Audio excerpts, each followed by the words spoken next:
Good day, everybody. Brian here, quantlabs.net. All right, so before I get started, just to let you know, it is August 16th. My last potential anything online for video, anything posted over at quantlabsnet.com or anywhere. Last day posting will be August 20th. That's a Tuesday. After that, there'll be nothing from me until first week of October 7th. So if I go missing or whatnot, you'll know why. All right. So this book came out, I believe, today, possibly.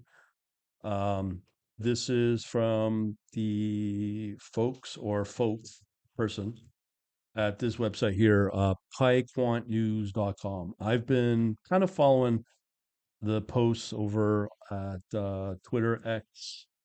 Some interesting projects have come out of that, and something you might want to follow for anything related around algorithmic trading, Python specific, I think, and interesting accounts to follow. So this person's released a book, Jason Stemple, I believe. Let me just verify that. So yeah, so oh no, that's the wrong one. All right, so I'm on on the Google Books preview for this. So this is his name, Jason Strimple. All right, so let's talk about the contents of this book. So, if you're not familiar with another book from Yves, he's French. His book is quite good for if you want to know about algorithmic trading, automated trading in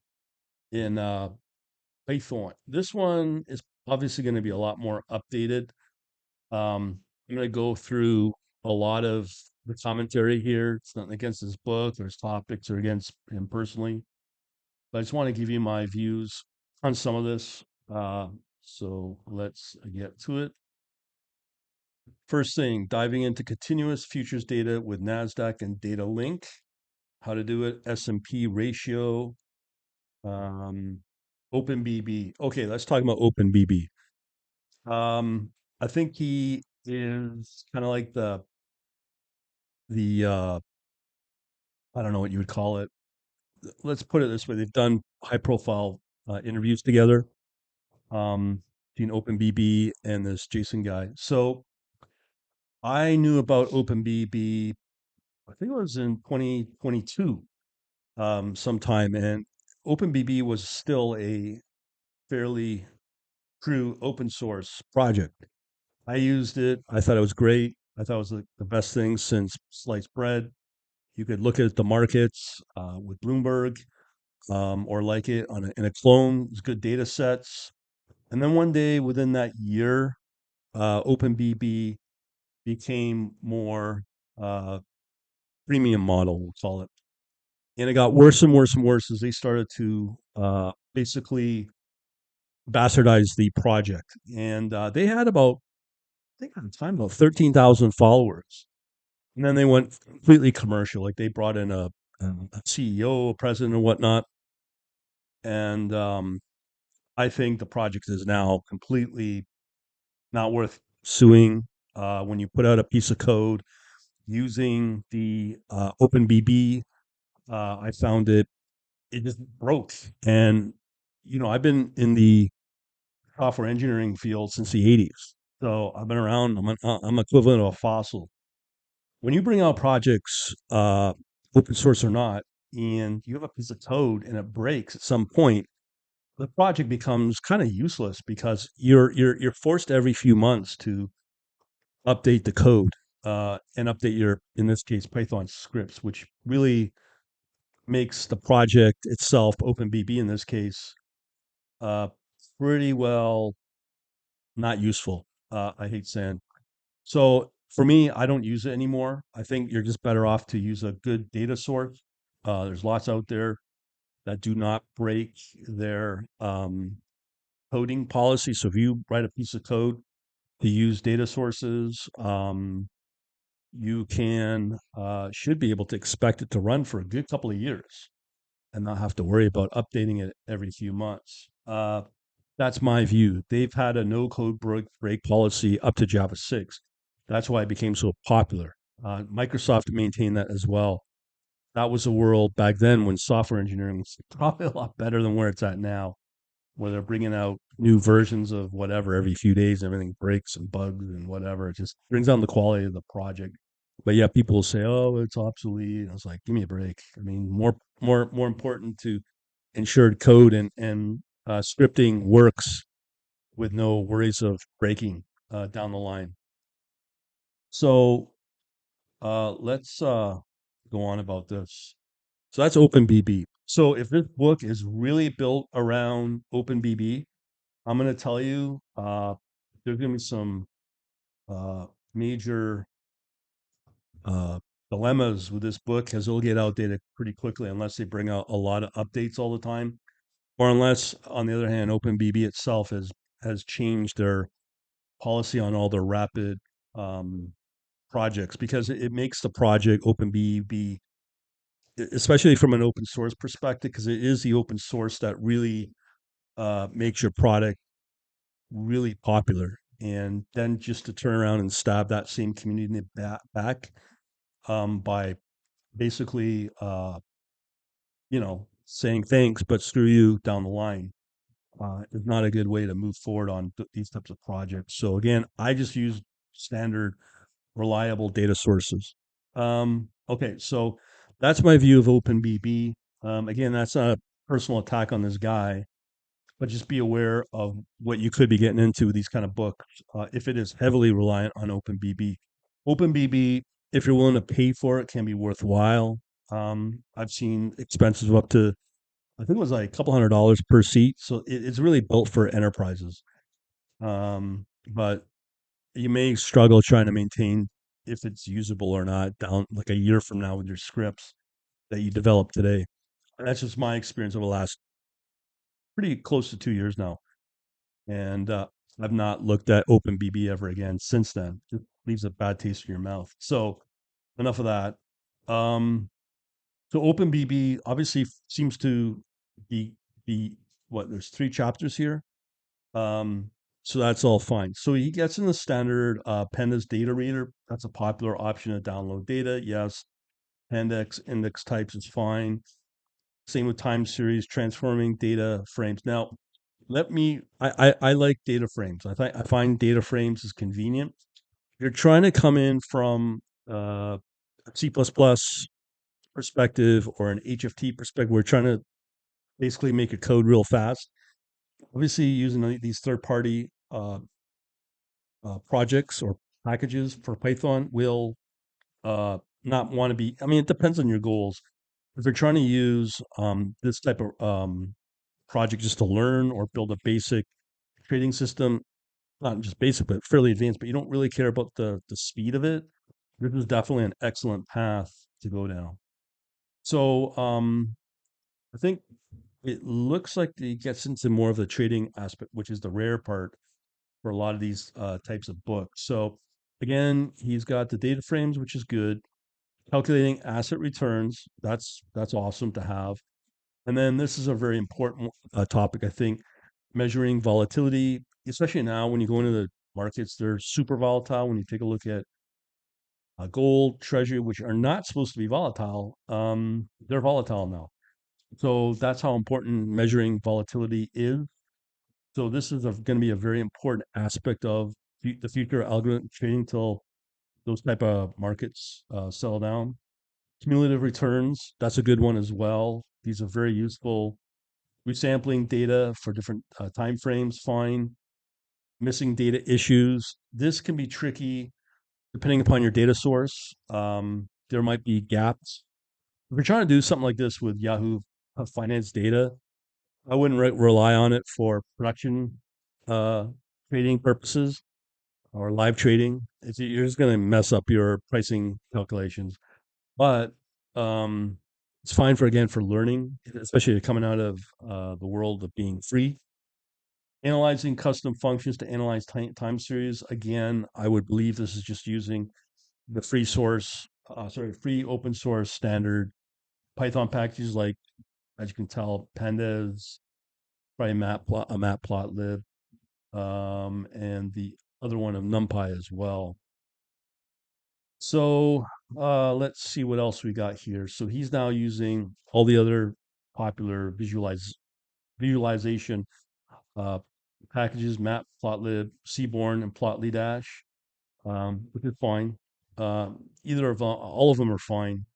Um, Quickly visualizing data with pandas. So I think he's now moving off of using OpenBB. So maybe there's not a lot of reliance about it, but at the beginning, obviously, it's just to introduce you to those data sets. So maybe they may be able to maintain those data sets on um, OpenBB free. But from my experience, as I said, they may break down the line. So I don't know what the plan is if they're going to continue updating OpenBB for it to break, or they're just going to update the code in the book.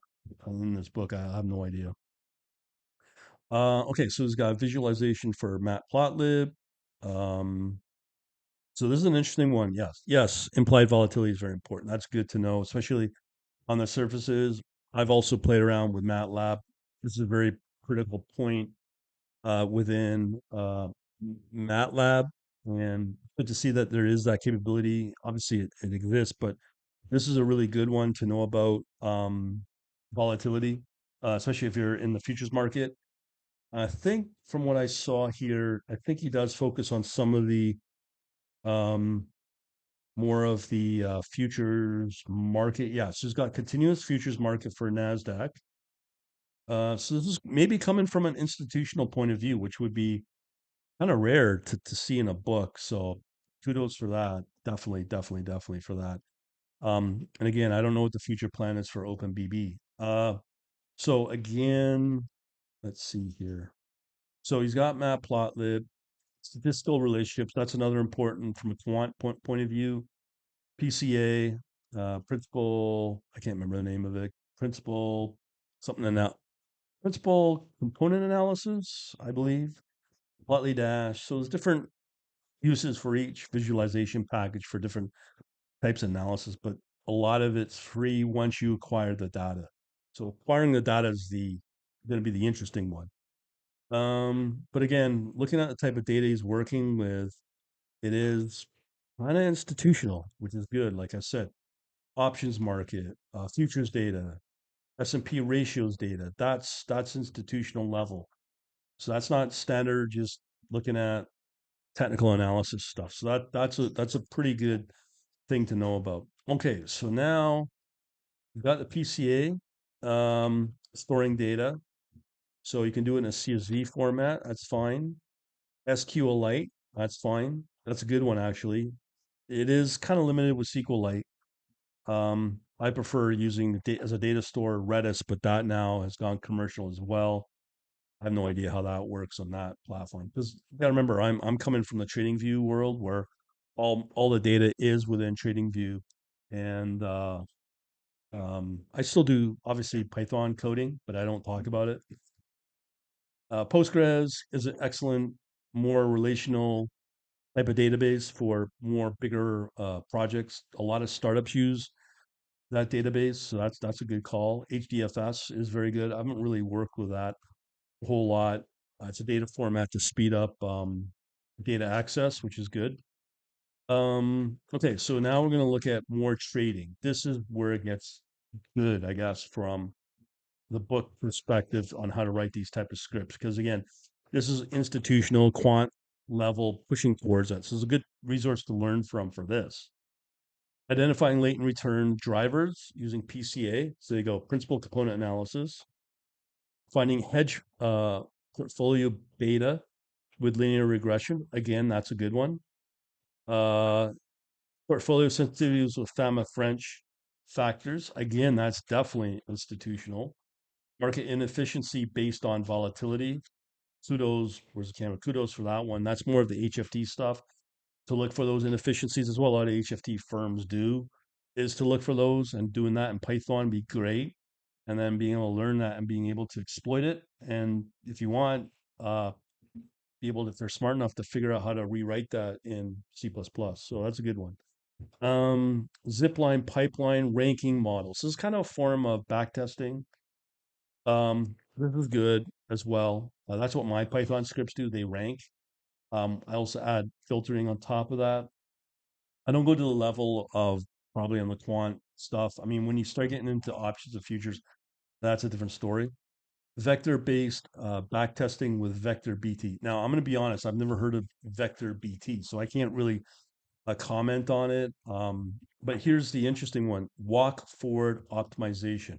You heard me talk about Bob Pardo, who kind of came up with that, um, or at least popularized it through his book.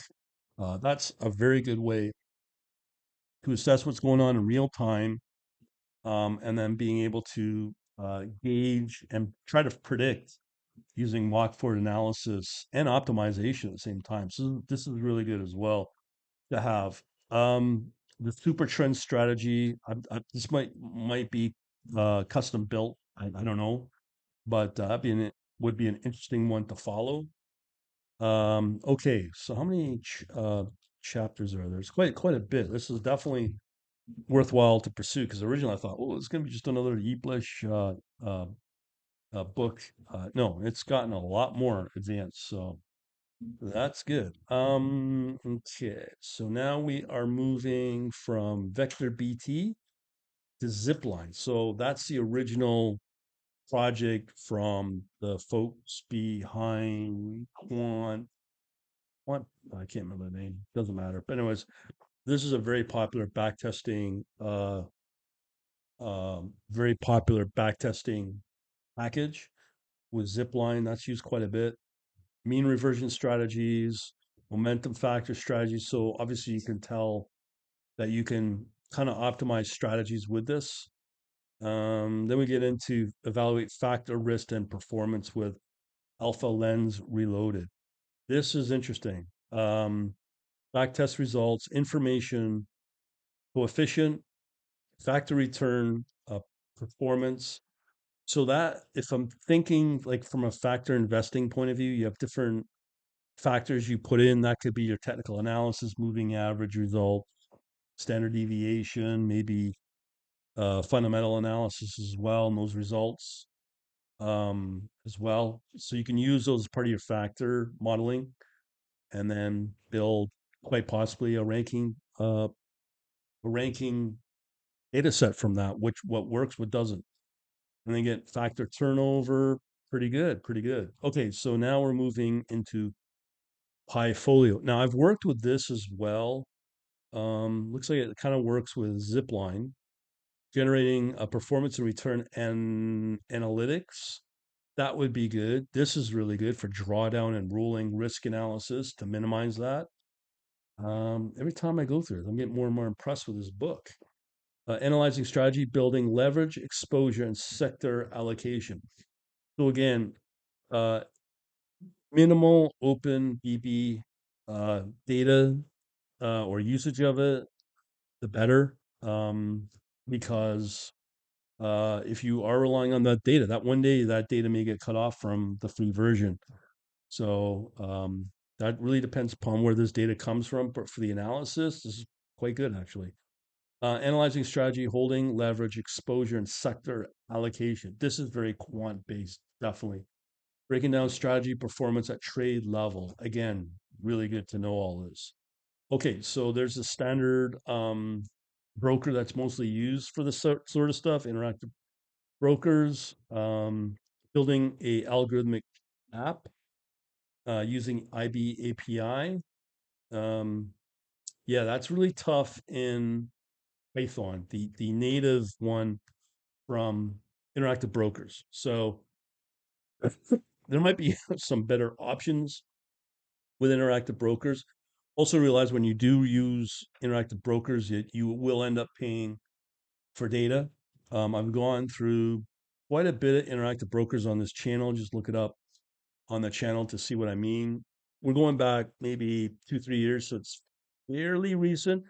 Basically, what you need to do, depending upon how you set up your interactive brokers account and where you're from and how much you're putting in, you can be denied access to the futures or options market if your account's too small. They deem you not sophisticated enough to know it. So be aware of this because all of these access to this type of data is permission based upon how you apply on your interactive brokers account. So meaning if you are coming in as a student, um, yeah, you got to be very aware of that limitation that I've seen. May have changed it since then, but to get certain features with interactive brokers unlocked, you got to call them up and blah blah blah. What I can tell you, what the key secret there with interactive brokers, as long as you say you are a sophisticated trader, you're experienced, uh, most likely you'll be approved for all these type of asset classes. If you come in pretending to be a beginner or not knowing a lot, yeah, interactive brokers may want to so-called protect you from yourself. But that can happen. I've seen it. I've talked to reps over there about it. So be aware of that. So, okay, anyways, going back to the API here, building the trading app, working contract object with IB API. So, I mean, there must be some special objects you got to work with within the API. Creating an order object, um, fetching historical market data. And again, they charge you for that if depending upon the size of your account. I think it's under 2,000. I don't know, and depending upon where you're from. But you will end up paying for data if you're a small, tiny account under a couple of grand. Get market data snapshots. That's part of it. Streaming live market data. That is usually the most expensive. So if you have a big account, I think they will comp you for that. I mean, it's complimentary. But again, depending upon the size of your account, um, yeah, you may have to pay for that, and it's based upon each and every exchange you're on and what type of data you're looking for. So as an example, you'll pay quite a bit for CME futures and markets data, but again, if you fund the account at a certain size, you may be able to get around that.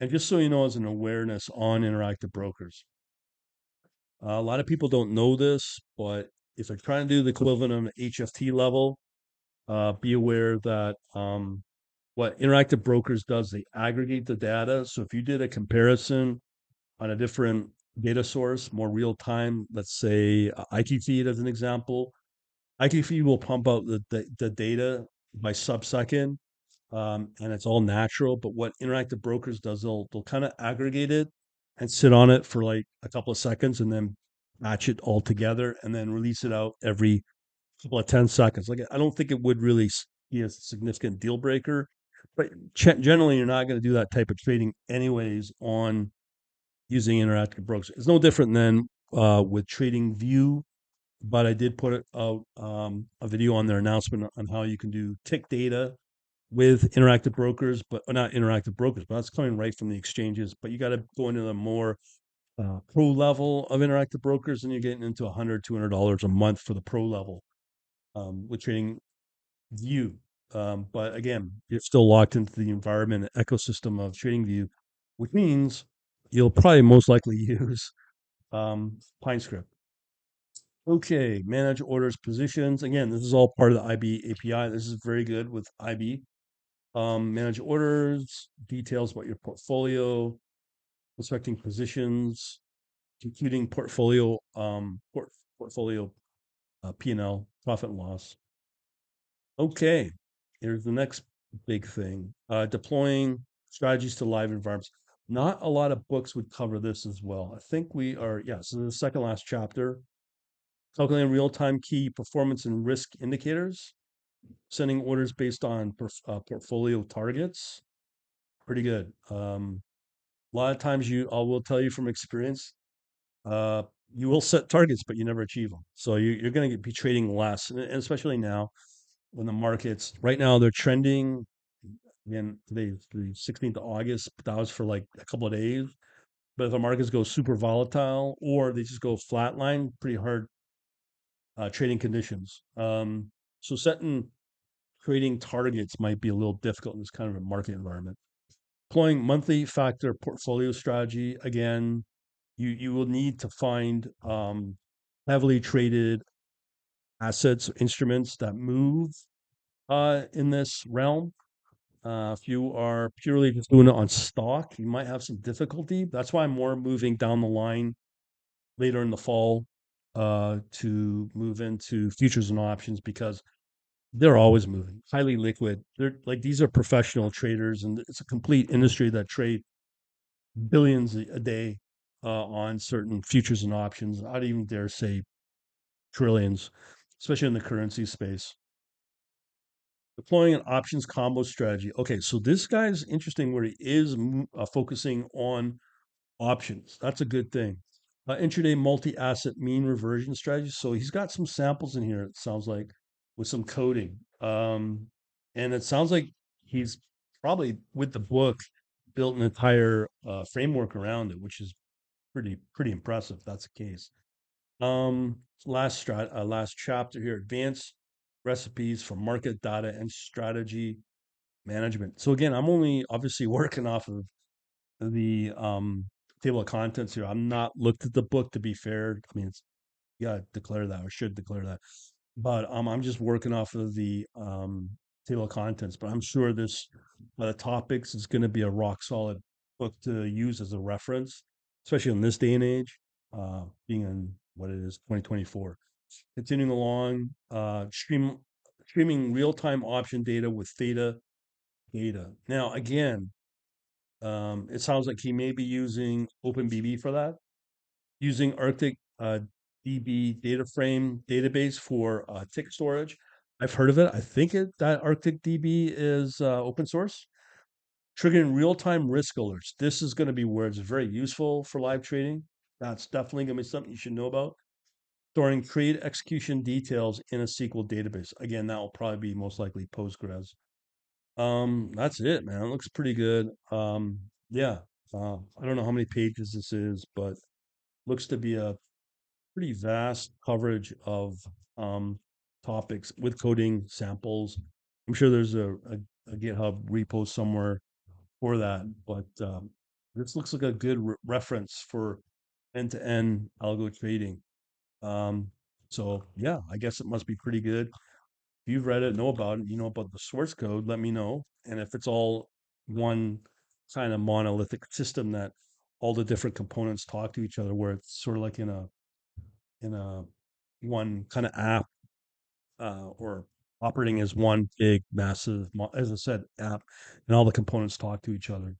Yeah, so pretty good on that. And check out his site on PyQuant News as well. Interesting projects there.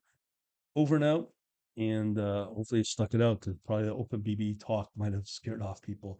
Oh, and by the way, if you want to know more about what I'm doing with the C++ HFT book, that's still going to be around for quite a while. Lots of you have downloaded it. Thank you. Again, for those that may not know, it's in the description, Quant Labs News, sorry, quantlabsnet.com, right here under the Learn tab. If you want to talk about your trading goals, the book online, 15 minutes if you want for that. And as I said in my prior video, after first week of October, I will be looking at quite likely a live trading course that will eventually turn into some mass resource for um, trading as a course. And it's going to be mass because, as I said in my prior email or video over an hour long in the last 10 minutes, just to give you a tip there, um, it's going to be quite vast. It's going to cover virtually all topics when it comes to traditional futures and options trading, strategy development.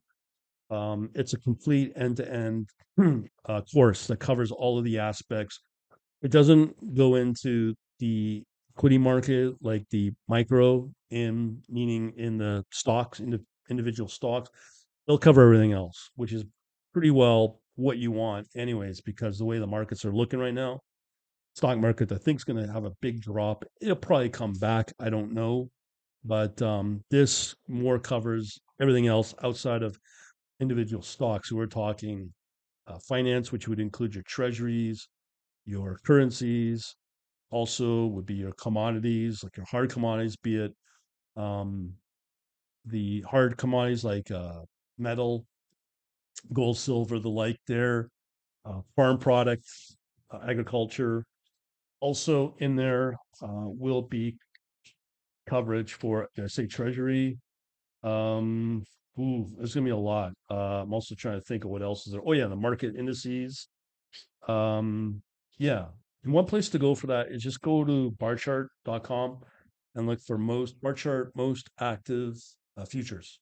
That's a good search term for what I'm talking about. Alrighty, thanks for watching. Don't forget to get yourself registered over here under the Learn tab, quantlabsnet.com. Over and out later.